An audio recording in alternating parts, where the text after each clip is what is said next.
الحضور ما شاء الله، يعني العدد جيد. أنا ودي أسألكم كم سؤال. مين فيكم قد حب فيلم عشان الموسيقى اللي فيه؟ تقدرون تقولوا لي وش أسماء الأفلام؟ تفضلوا هنا الآن. وأنت؟ ها؟ في أحد ثاني وده يقول لي الأفلام اللي حبها عشان الموسيقى؟ I saw some hand. شفت أيادي رفعت هنا. طيب مين قد عاد المشهد أكثر من مرة بس عشان يسمع الموسيقى ويركز فيها؟ وش الفيلم اللي شفته؟ وش المقطوعة تعرف اسمها؟ طيب ما في شك أن الأصوات أصلاً لها تأثير كبير في حياتنا اليومية بشكل عام، فكيف لو ارتبطت بالأفلام وزادت حبكتها بالجمال؟ فالحين الجلسة بنخليكم تستمتعون فيها بهذا الموضوع بشكل عميق ومفصل. راح يديرها تود نمس مع الضيوف سعاد بوشناق، روب فرانس، وجون آلثام. نعطيهم تحية بليز. شكراً. Thank you.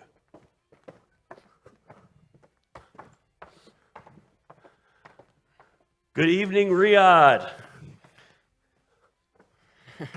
Yes. Thank you.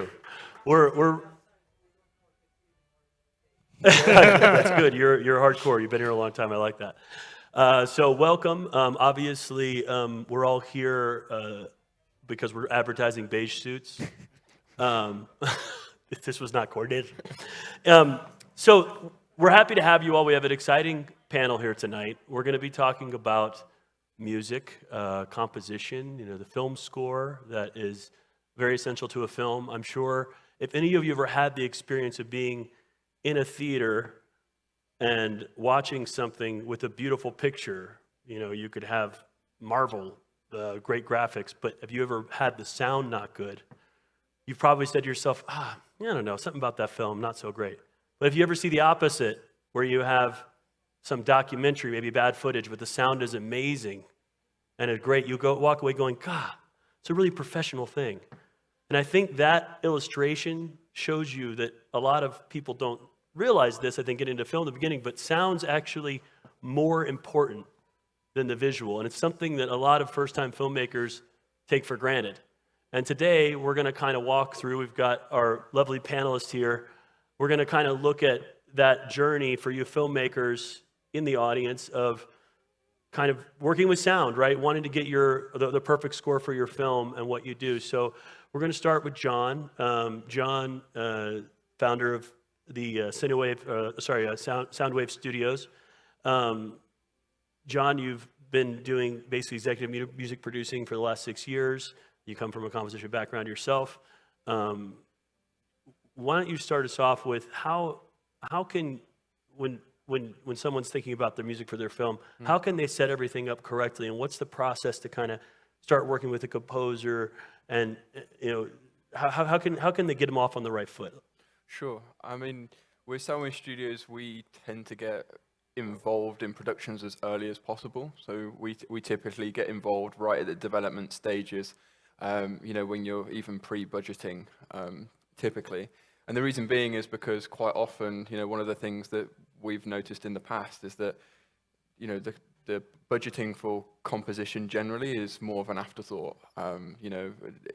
It's only at post-production when a composer is brought on board, and then actually the vast majority of the budget has been spent by that point, and you can't actually afford the talent that you require.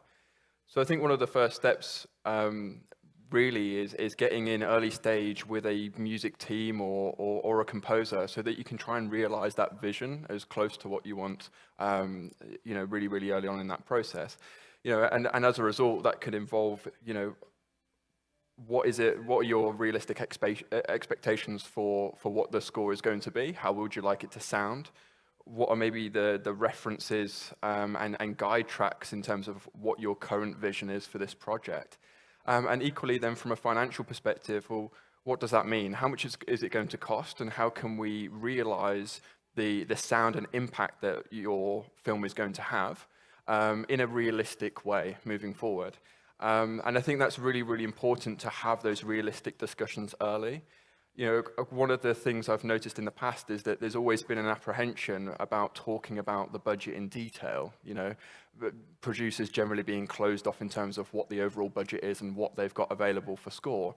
Yet actually that's a really counterintuitive way of going about it. If everyone's a lot more open in terms of what their expectations are, it means that everyone can be on a level playing field and can really work together as a collaborative team to make the picture as good as it can be.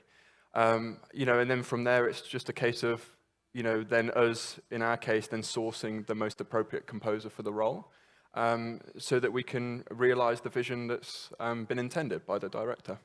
No, that's great. I mean, what I'm hearing from you pretty much is, and maybe you could even clarify, because I think you were talking a little bit earlier to me about percentages of the budget.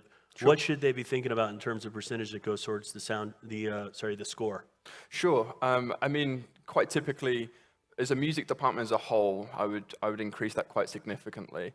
What's often done in the US market a lot of the time, at least just for score composition only, is typically between the 1% to 2% range, which is fairly low, to be quite honest. With what we do, we are priced a lot higher, but that is because we also do kind of the music supervision side of things, original song production, and we manage the IP off the back end. So I would say as an absolute minimum, 1 or 2% of the budget.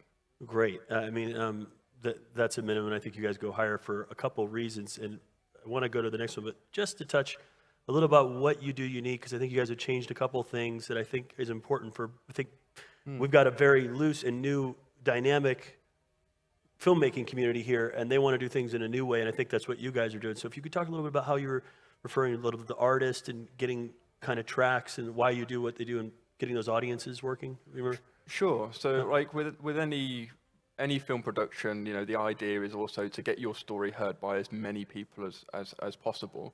It's one of the reasons why we bring in certain named talent or, you know, famous actors in, so that we can leverage the audience reach that they can bring to the film and share our story as wide as possible. Of course, it's also because they're very good at their job, you know, but there is the aspect of leveraging the audience.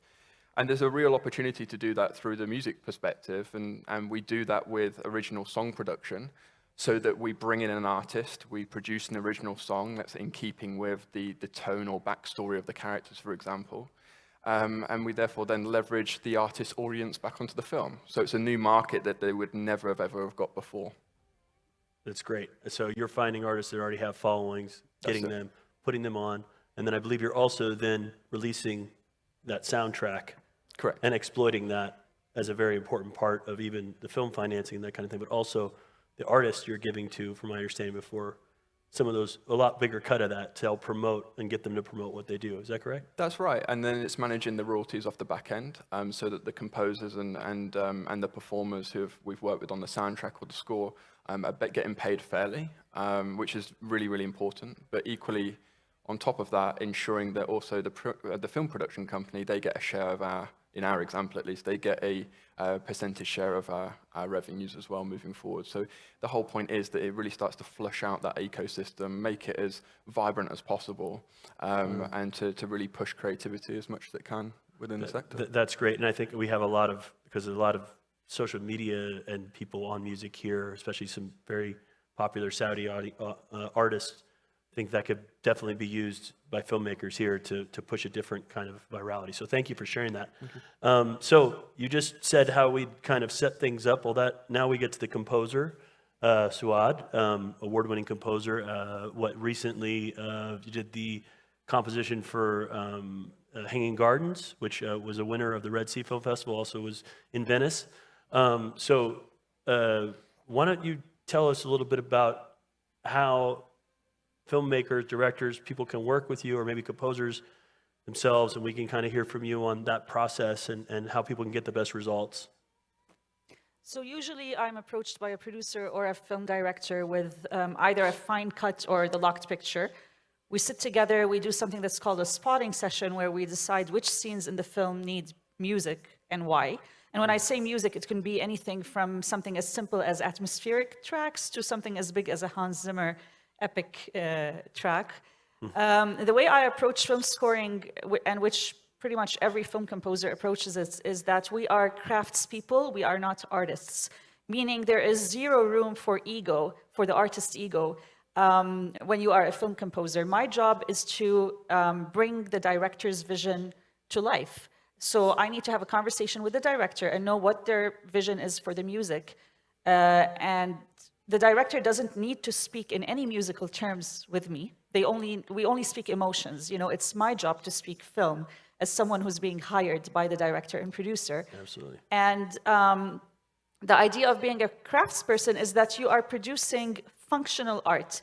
Film music is functional art, meaning even if all I have to do is just like a simple, super simplistic thing to elevate the scene, then that's what I do. There's no room for me to try to, you know, to showcase my talents, and film is not the medium for me to showcase my talents unless my talents are serving the film. So it's a fine balance between being an expert of music, which I am, but also being a servant of the film. And this terminology was coined by Richard Bellis, a very well-known film composer. Yeah, it's not the same as composing standalone music. And I feel the need to say this because I feel that a lot of directors sometimes are apprehensive of approaching a film composer because they're like, I don't want to deal with an artist's ego, and you know, and they are scared because they don't speak music. But it's really not like that. It's like going to a tailor and asking the tailor to make you a beautiful beige suit times 3.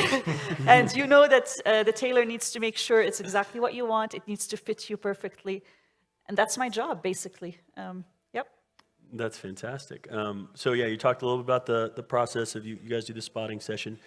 You work with them on what they do. Is there anyone to go through just the rest of that? Is there any other kind of tips or ways in which you work together, or responsibilities, or ways that you want to tell about that process and after the spotting session and what goes on? So I think one of the main things that also kind of occurs, not often, but in some cases, is changing a vision. You know, one of the misunderstandings maybe that happens is that as a composer, I cannot tell you what your vision is. And in fact, today in a workshop that I gave, I showed the same scene, which you can all find on YouTube, a scene from Pirates of the Caribbean, scored in 4 completely different ways, giving completely different results.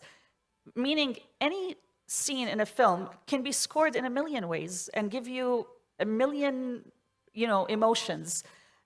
Which is why it's important to know the tone before you approach a composer. As a composer, I am happy to do as many revisions as the director wants within that vision, within that genre of music and that tone that you required as a director. But changing visions or changing the tone well into the process becomes a bit problematic because of the simple fact that on average, it takes a film composer 7 hours of work to produce 1 minute of fully produced radio-ready music. So it's not like it's not a very easy or easy process. It's a time-consuming process that involves a lot of investment in terms of time and equipment, which is why, again, you know, we are always happy to make revisions within that vision, but it's very important to know the vision ahead of time. Which leads us to temp score, which is why a lot of directors also opt to use already existing music in a cut to show the composer what they want. So music they've been inspired by, that kind of gives them what they want. And temp score meaning temporary score. Temporary score, exactly. Music that they're putting as a placeholder. Exactly. Right. And this is, again, a double-edged sword, because on the one hand, it's really helpful for the composer. It helps me know what the director wants. I kind of have a blueprint, but it can get problematic if the director develops a love affair with the temp score and doesn't want to let go of it. We call it temptitis. And then it's like a game of, okay, you know, you need to stop listening to the temp so that I can do my job, because playing that game of imitating the temp score without imitating the temp score can get really problematic Yeah. on many levels, on a creative level, but also from a legal perspective. Of course. Yeah. Of course.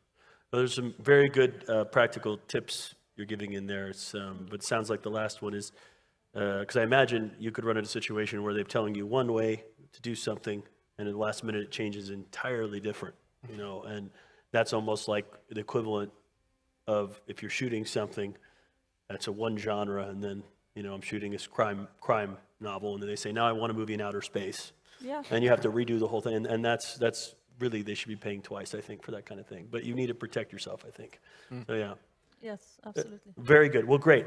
So, composition, score done. Let's go to Rob. Rob, you're Dolby for 20 years. You oversee a lot of these. We're talking about get to the mixing stage here. Now that's also not just the score, of course. That's your lasagna of, you know, your score, but you also have all the audio, and then you have your Foley and all these other sounds you're having to put together. Would you talk us a little about what goes on in the mixing stage and a little bit about that, what to think about? Yeah, of course, because we get involved really in the post-production stage. So by that stage, this is the point at which the music, the dialogue, and the effects are all coming together. And I'd say the first problem you can really tell is if the composer and the music team haven't been involved early enough, is you start to see things clashing, and it becomes so much more work to fix in post. Because if the music clashes with any of the other elements, but particularly the dialogue, which is the part about bringing across the story ultimately, then they'll duck the music, or they'll try and re-EQ the music, and that's not the right time to do that. If the composer's involved early enough, they're working through that process, they get a score and a mix that will actually sit together very easily. You know, and so I'd talked a lot about emotions, mentioned it a few times, and I think that's the key thing when you hear the music in that mix stage. It's like, is it bringing across the emotion that you intend as a director?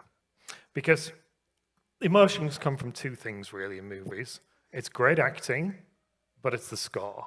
Because the score and the music sets the scene for you, and it makes us all feel different ways. You hear it when you just listen to music. If you close your eyes, you start to feel things. And if the composer's doing the job that the director wants them to do, you start feeling the right things. If the music's wrong, you'll feel the wrong things. This is exactly Suad's point around the score, where you put 4 different scores onto the same bit of video content. It gives you a totally different impression. And so if that work hasn't gone on up front, it makes the post-production so much harder, and ultimately it can either add cost into post-production, time into post-production, two things that really, when you get to post-production, there's not a lot left of. And so if you really want your post-production phase to go well, you have to budget appropriately earlier on and work with the composer and the music team to bring that together. And it's also true the sound design, particularly around the effects as well, because ultimately the effects and the score have to work together, particularly in those scenes where there's a lot going on and you want the big explosions and the music has to build up to that. Then if these things haven't been thought about in advance, they're just not going to sit together well, and that'll distract people. You know, great audio really is the audio where you just sit back and go, wow, this is wonderful. If you start to focus in on things of the audio, unless it's specific elements that you're really trying to bring people's focus to, but great audio and great scoring just lets you really feel like you're there and be immersed in it, and that's what working together as a team really brings together in that stage. And I think if you haven't involved everybody early enough and allocated enough time and budget early on in the process, then that just never comes together. And we see so many issues in those post-production phases when it hasn't. So let's talk a little bit about the practicalities on that side, though. So, you know, because technically, practically, they're speaking, what are you thinking about when you're going in there? What should they be thinking about, a producer? I mean, we were talking earlier about where is it going to end up, right? And then how you work backward from that. So would you talk a little bit about that? Yeah, of course. And, you know, we're now sort of getting a little bit onto more the technology side, because at the end of the day, you've got to deliver an asset to a service, to make a DCP for a cinema reproduction, for example. All of these different outputs could be needed from that one mix and that one DCP master. is a digital cinema package, just so for those who don't know, that's what goes to theaters. Yeah, thank you very much. Yeah, so you've got to be really thinking about what is my aim here. And so, for example, if you're looking to get the film to a film festival, then typically from an audio perspective, you'll be needing at least a 5.1 mix. Because if you're looking to sell through a film festival, then you'll be competing against other films that ultimately have that immersive mixes in place. And now our newer technology brings 3D sound. Dolby Atmos is our brand for it, but ultimately, again, if you're looking to deliver to certain places, you know, and even companies like, if it's going straight to streaming for something like Netflix, increasingly they're demanding immersive audio mixes with Dolby Atmos alongside that. And these are the type of things that working earlier on are so much easier to do if everybody's thinking that actually my aim is to create a mix that sounds, you know, is 5.1 or in Dolby Atmos, because then there's so many decisions that they can take just slightly differently. And you know, it's true about score, it's true about audio in general, and it's true about film production in general. It's all a thing about little decisions that are taken. But the little decisions taken earlier on are just that classic butterfly effect. If they're got wrong at that stage, they will ripple all the way through and get bigger and bigger until the outcome is not what you intended at all when you're writing the script and first doing those storyboards and that first element of sound design.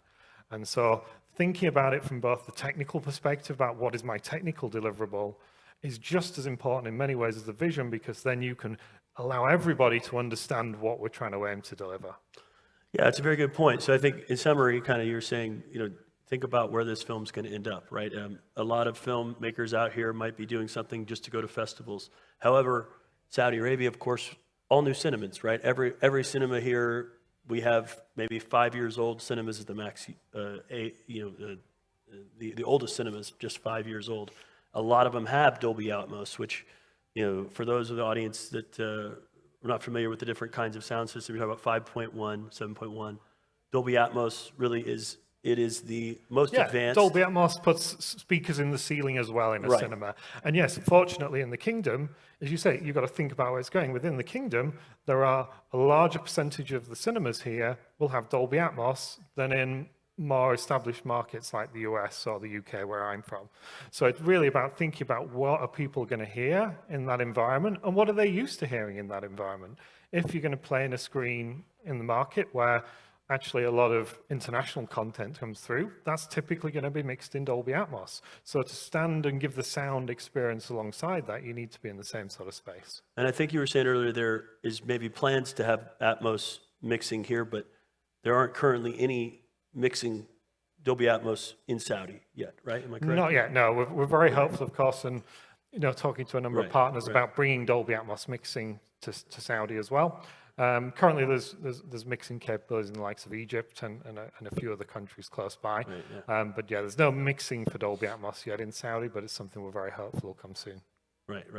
It would require a fairly large space with all the speakers. A lot of speakers involved. Great. Well, that's fascinating.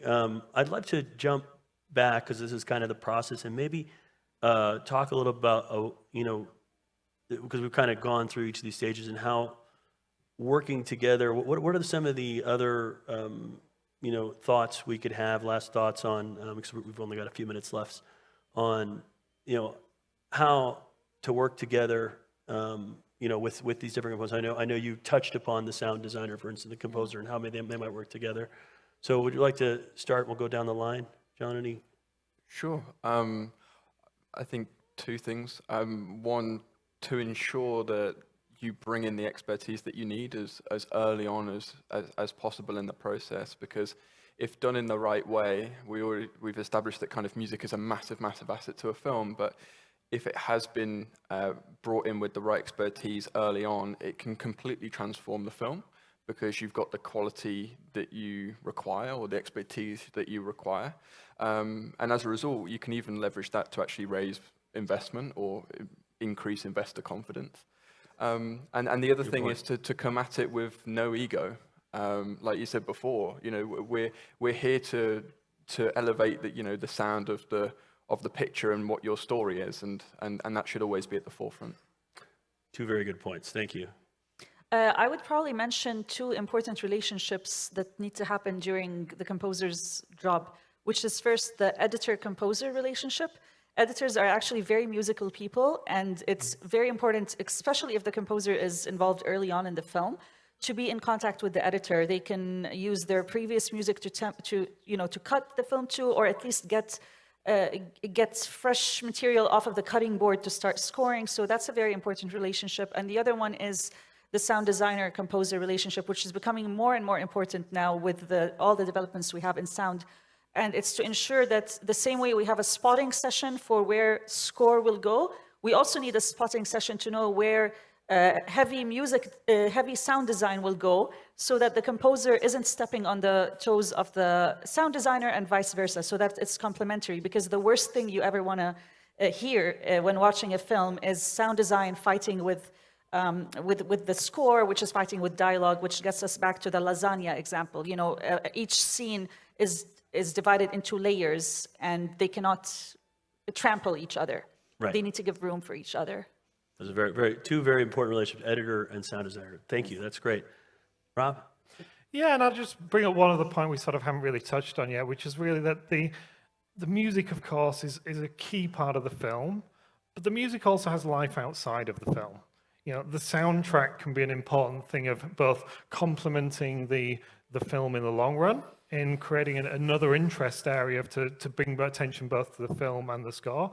But also, again, that comes back to where are you delivering that soundtrack through? And increasingly, music services are supporting immersive audio as well. And so, again, it's part of thinking about the music as core to the film, but in so many areas now, the soundtrack can be a really big part of that too.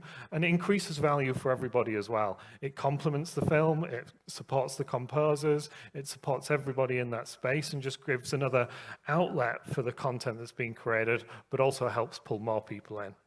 Yeah, that's a very good point. I think soundtrack is huge. I mean, we just touched on earlier about how leveraging that and also letting the artist exploit that, I think, too, is a very good point. But it's a very, very good point. I mean, I think this has been very helpful. I'd like to go ahead and just give a hand to this panelist. As you guys feel like you got something out of this? Yeah? I appreciate all of you. And really, I think this area of music composition and looking at scoring is, I know we've got some fantastic Saudi composers that have done some really good stuff, but I think this is an area that we're going to see a lot more focus coming in the next, as the industry develops here. And we really appreciate you all sharing your expertise tonight. Thank you so much. Thank you, Todd. Thank you. Thank you. Thank you.